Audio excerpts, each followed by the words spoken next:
Good afternoon from beautiful Brisbane, Australia, and welcome to Healing from Complex PTSD. My name's Linda. I'm a certified trauma recovery coach, complex trauma recovery coach, and educator, and have very real lived experience in recovery from childhood developmental trauma.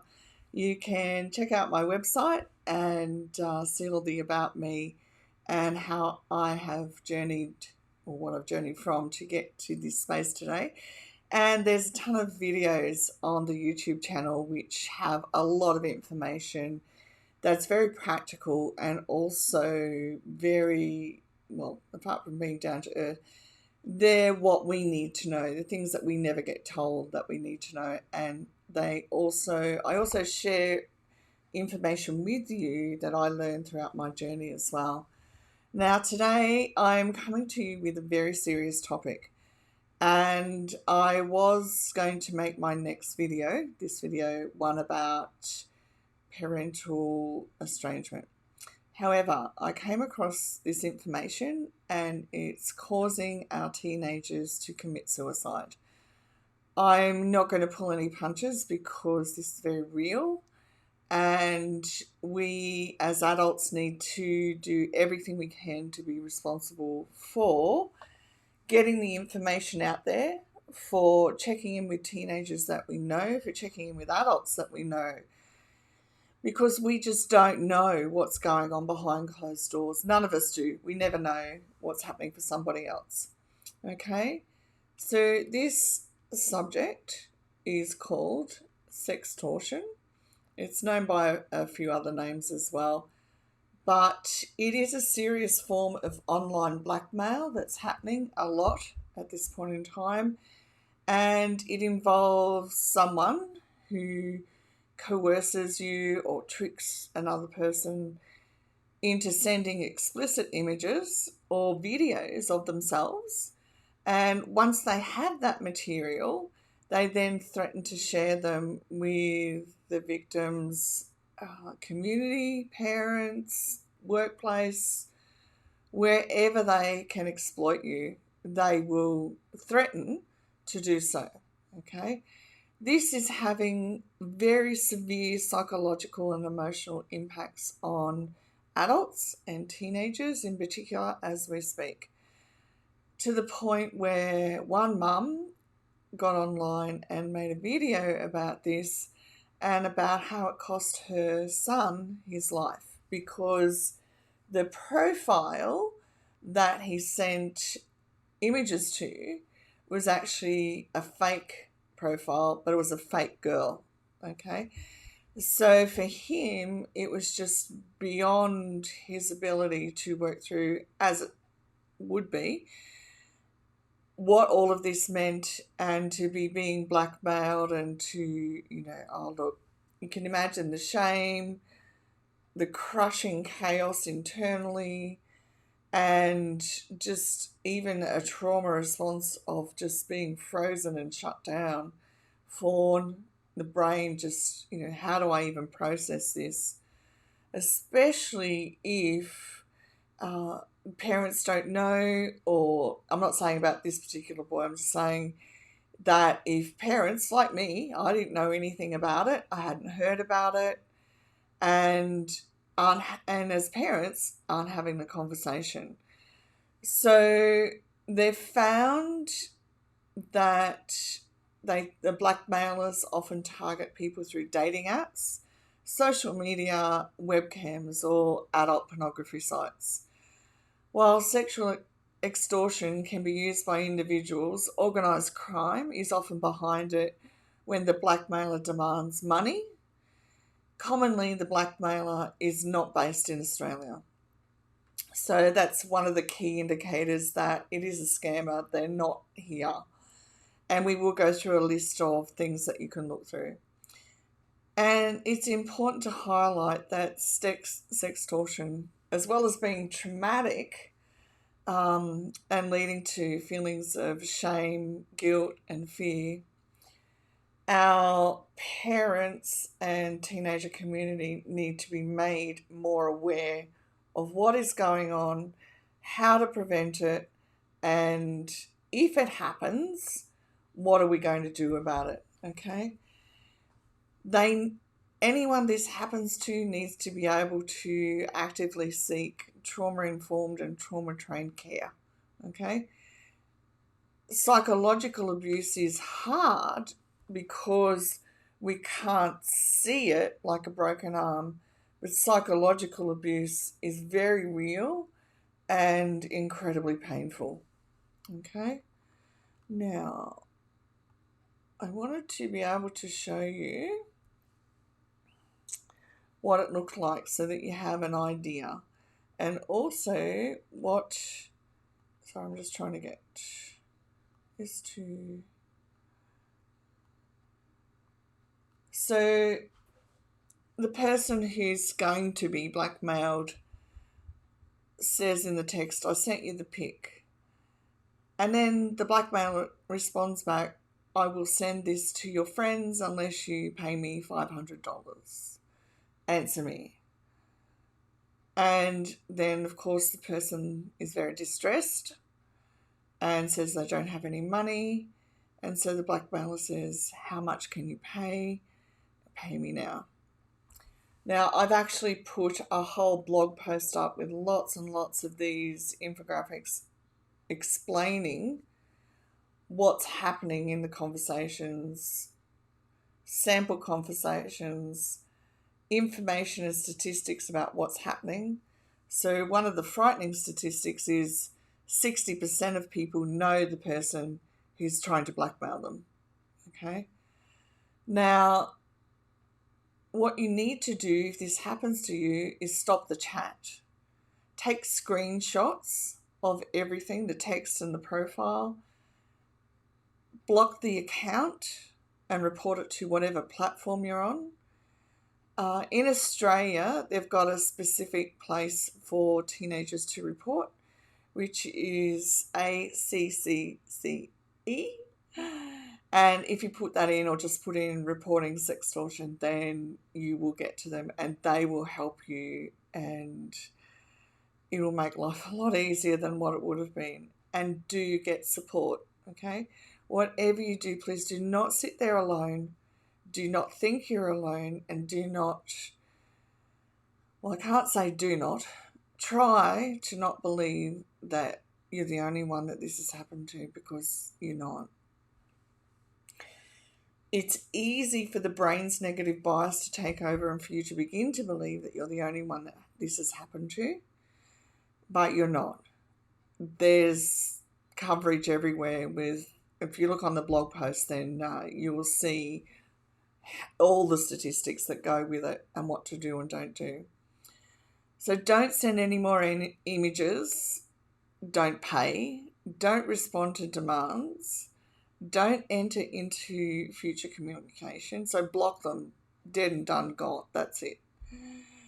Don't think you're alone, which is what we've just been through as well.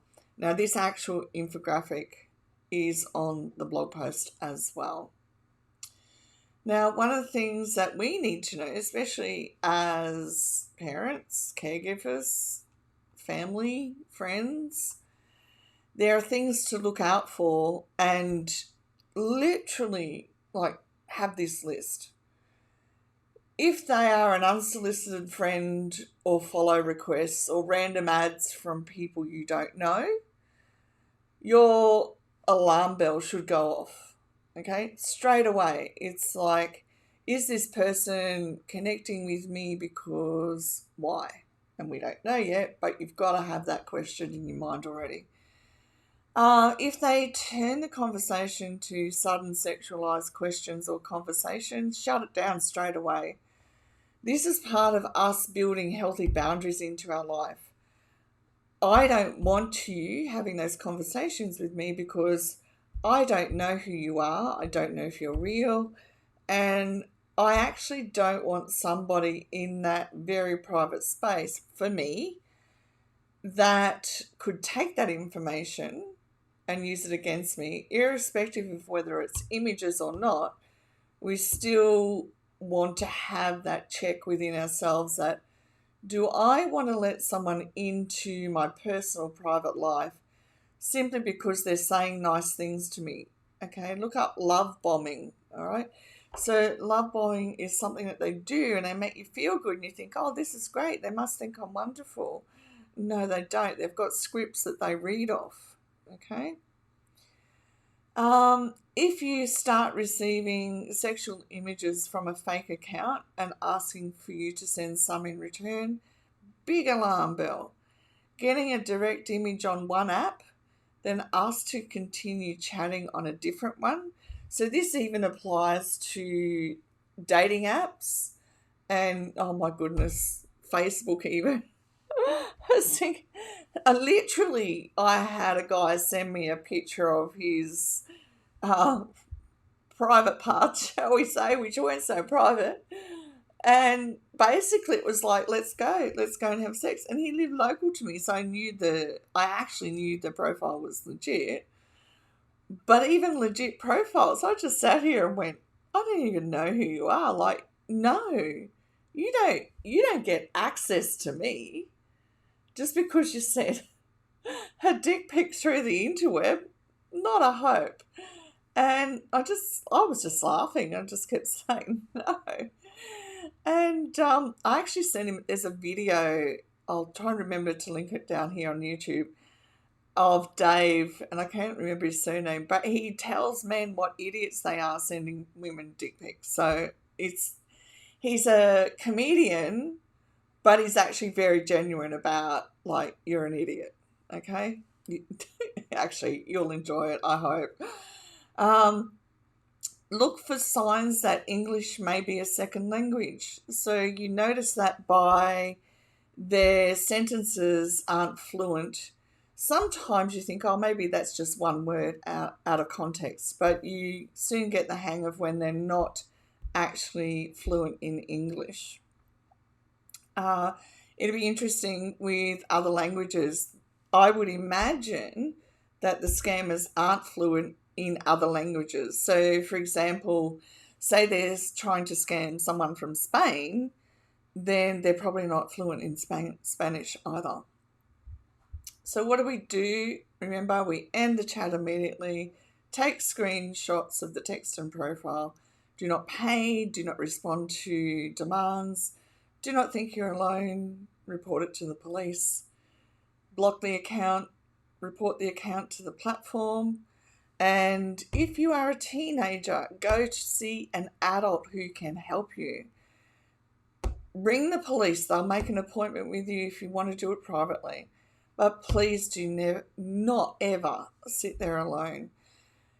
This may sound pretty impractical in this day and age, but the best way to navigate this is don't send images. Don't give out your private information. Don't share anything you wouldn't want blasted over the internet with an imprint for life, okay? Unless you have met the person in person. Unless you physically have met them in person, have a very definite boundary of, no, this isn't happening. Now, I say that because we can't go and just take it all down ourselves. So one of the challenges with complex trauma is learning to think ahead.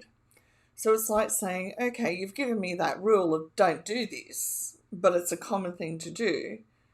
But a common thing doesn't make it a healthy thing for us to do if we haven't met that person literally in person. So not even on a screen. I want to meet you in person before I actually share certain parts of my private life, okay? Now, when I say private life, you don't go out and share your private life with people in your day-to-day life that you see running around school, running around the office. You wouldn't stand up in the middle of the office and say, oh, look what I'm sending, whoever. And you wouldn't go to the school hall and say, look what I'm sending. You just wouldn't. So that is the context that you look at it as privacy. This is my private life, and I get to determine who I share it with.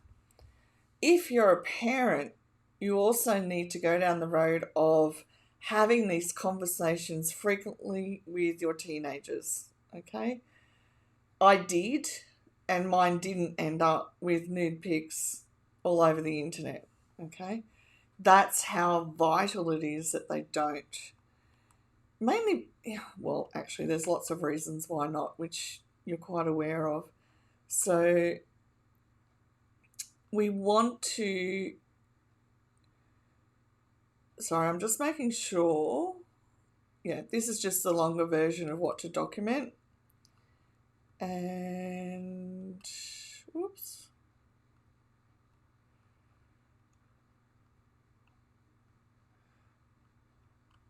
So I've done up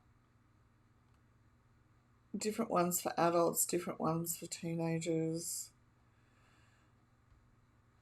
So if we're the adult, we're the caretaker, we're the significant adult in somebody's life, these are the things that we want to have very open conversations about with our teenagers and with other adults. Like, the more that we can talk about it openly, the better off someone's going to feel that they can come to us and not feel that they're alone and they need to commit suicide.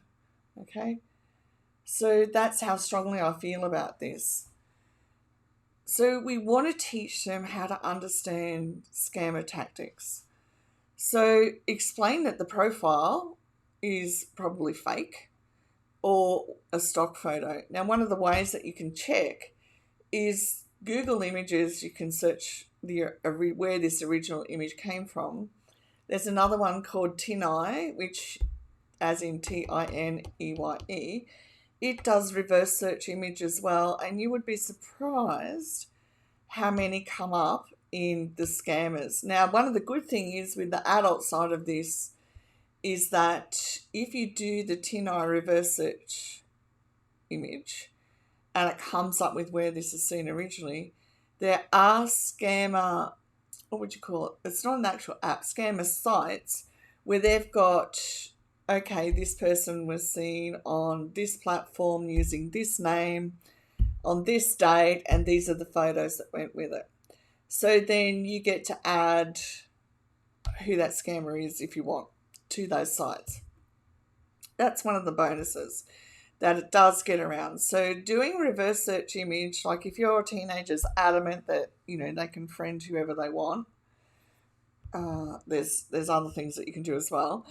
But you want to teach them how to do reverse search of those images to see if they can catch the scammer out. Like, teach them critical thinking about emotions as well. Like, just because somebody makes you feel good doesn't mean that they've got good intentions, okay? Teach them that they need to sit down and think about who they're going to give their personal information to, okay? Encourage skepticism.